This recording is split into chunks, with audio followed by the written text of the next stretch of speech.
1 year ago, my father-in-law tried to murder me. He planned it beautifully, the trip up to the cabin in the woods that his family owned, pushing me into the dried-up old well, pickpocketed my phone, left a gun within the well that gave me the option of killing myself instead of starving to death. His twisted version of mercy, I guess. Either way, he would have got away with it. He hadn't accounted for the lost dog, though. Hadn't thought that a couple would come looking for a beloved pet who had raced off after a deer. That they would find me, half dead from starvation and dehydration, holding the gun, contemplating it seriously after nearly 3 days in the well, fully aware that I was going to die of thirst before starvation. There had been no rain for days. When I woke up in hospital, my wife Samantha was by my side holding my hand, her beautiful face wet with tears. Despite my own physical pain, all I wanted to do was make her stop crying. So I softly took her hand and with great effort raised it to my lips and give it a gentle kiss. "I was so worried about you. What happened to you?" She begged me, green eyes bright with tears. The nurse came in and took my vitals, then told my wife that she should leave me to sleep some more. I was glad for the rescue because I knew once I revealed what had really happened to me, my wife's heart would break permanently. Her father had always been her favorite person. I met Samantha at work 3 years ago. She was the marketing executive where I was a software developer. We were both in our late 20s, and I knew within 10 minutes of our first conversation that I was going to marry her. She was bright, funny, clever, and it didn't hurt that she was absolutely gorgeous with bright green eyes and long red hair. 4 months into dating her, she met my family. I come from a massive family where both my parents had 4 siblings each, and then went on to have 5 kids together too. Our Sunday lunches are loud, raucous events at my folks' place with at least 20 people in attendance, but Sam was utterly charmed by my family, and my parents and siblings adored her. She fit right in like the missing piece of a jigsaw puzzle. Everything was going so well until Sam decided it was time for me to meet her only family member, her father. Cameron Joyce was a tall, burly man who dressed and looked like a lumberjack. He lived in a neighborhood at the very edge of the suburbs, close to a big, wide forest. When he stiffly shook my hand, his blue eyes ice cold, a sort of chill ran through me. After we walked into the 2-bedroom house behind him, the first red flag should have been that there were no photos of Sam's mother. Not one. In fact, if I truly thought about it, Sam never really spoke about her mother. I should have asked more questions about her, but I guess I always just assumed that the subject was too painful for her. The first time I thought her father was trying to kill me was a fleeting thought which happened in that visit. I distinctly heard Sam tell her father over the phone multiple times that I had a nut allergy, but when we sat down to eat, I started to feel my throat swell up. Sam's father watched me cough, slowly chewing his food. Of course, we had an EpiPen on us, but if we hadn't, I could be dead right now. Then it was the time right after our wedding when he knew I couldn't swim, but I am 90% sure he pushed me into the lake when the 3 of us were on the docks looking at his boat. The 3rd time was the charm, though. If those hikers hadn't found me, I'm sure I would have died down in that well. You might be wondering why I chose to go to that cabin with a man I thought was trying to kill me. Because I really didn't think he was trying to kill me. My brain insisted that I had misread or misheard the situation, and both those incidents could have been accidents. Also, Sam was keen her father and her husband, and I just couldn't break her heart. I'll never forget the ride to go to the cabin. My father-in-law was a man of few words, so when he decided to tell me a story, I almost sighed with relief that I didn't have to keep talking to fill the dead air between us. He kept his eyes on the road and said, "There was once a boy who lived a happy life with his family in the forest. It was him, his 3 brothers, his parents, his grandparents, his uncles and aunts, and all his cousins. He didn't know much about the world beyond his family home, but he had 1,000 things to do in the woods, so he never wondered. For a time, all was well, and as it should be, the boy and his family lived off the land, hunted, and thrived. Until one day on his 19th birthday, the boy saw the woman in white in the gut of the trees. Ethereal and shimmering, she glowed like a white will-o'-the-wisp. When he asked his mother about her, she told him to stay away from the woman, that nothing good comes out of the woods on a sickle moon night. We were close to the cabin now, and as we approached it, a strange sort of feeling was beginning to crawl up my spine, a sense of something being wrong gripping me tightly. The boy listened to his mother. 2 days he did not go looking for the woman. On the third night, he found himself outside the house walking into the woods. As he drew closer, he saw the woman's face. Her gold hair shimmered all the way to her knees. Ice blue eyes and a lovely face that glowed with the promise of a forever his mortal brain didn't understand. The woman offered him her hand. Entranced, he reached out and took it.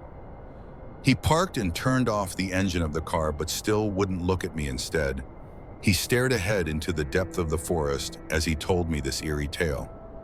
The minute he took that hand, the thing claimed him.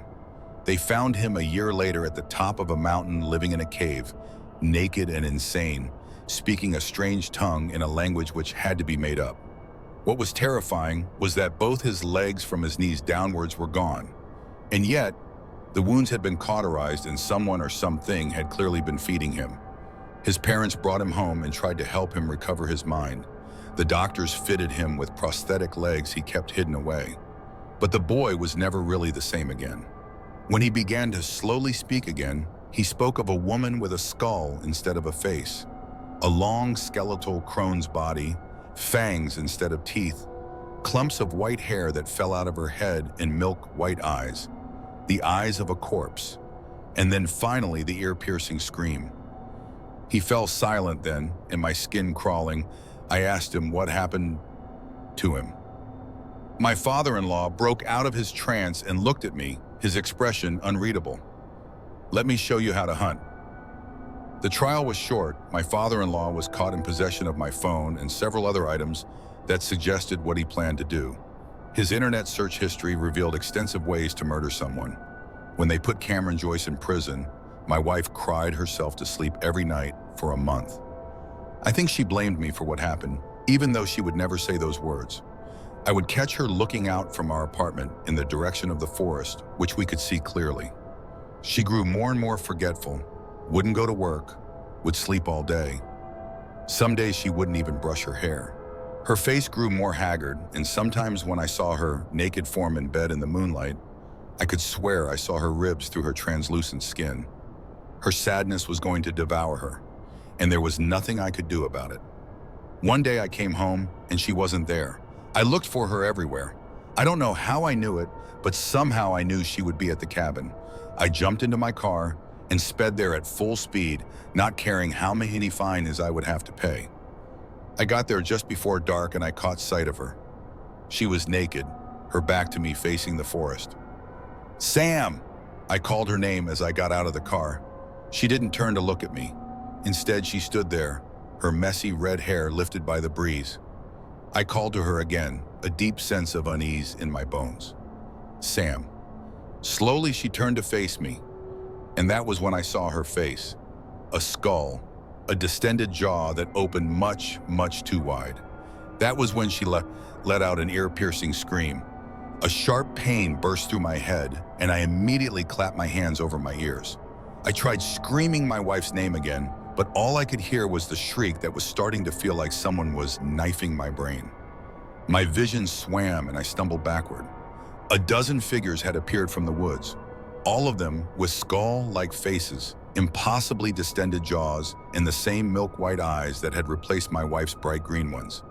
And they were all walking towards me. I didn't even think. I got into my car and started the engine, my ears bleeding from the sound of the scream. I ran. 2 days later, I am couch surfing at a friend's after the doctors had dealt with one perforated eardrum. They told me I was lucky both my eardrums hadn't burst from the volume one was listening to music at. I had just nodded and let them get on with it. There was a ringing in my ears I couldn't quite get rid of no matter how I tried. There was no way I could explain what had happened in those woods to them. I am waiting for the ringing and the headache to stop before I go looking for Sam again. This time I will take a gun. I'll find her and bring her home. I've already spoken to the police, but I know they just aren't as motivated to find her as me. My phone rings and I gingerly held it to my good ear. It's a collect call from the prison. I accept it because who else could possibly give me answers? "It happened, didn't it?" My father-in-law's gruff voice made me nearly drop the phone. I swallowed hard. "Sam's gone," I said numbly. She's gone back where she belongs, he said. You're lucky. How am I lucky? I asked, bitter anger surging through me. She was my wife and your daughter. That thing was no daughter nor a wife. It knows how to mimic being human. Why do you think I told you that story? His voice was low and even. My jaw dropped. Was he really suggesting he was the boy from the dark fairy tale he has told? You're cruel, disowning your daughter, trying to kill me. You should listen to me, boy, and listen good. That creature was dropped at my doorstep a few months after I came home from the forest. It was an infant then, and it butchered my parents. I found pieces of them around their cabin for years. It then proceeded to kill everyone related to me. But it wouldn't let me die or kill me, and I couldn't figure out why until I realized it needed me the way a parasite needs its host. Finally, when everyone I loved was dead and buried, it needed more prey. And it found you. It will take pieces of you, then keep you alive, to take pieces of everyone you love.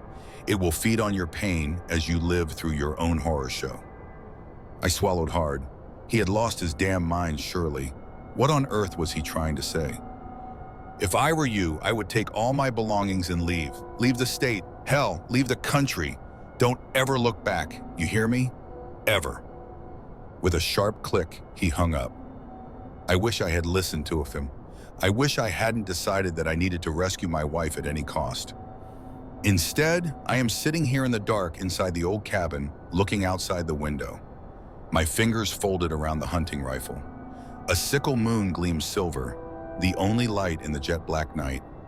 And there inside the darkness, I think I see a figure shimmer. From a distance, she almost looks like my wife. Almost, until her inhuman skeletal jaw distends, and she screams.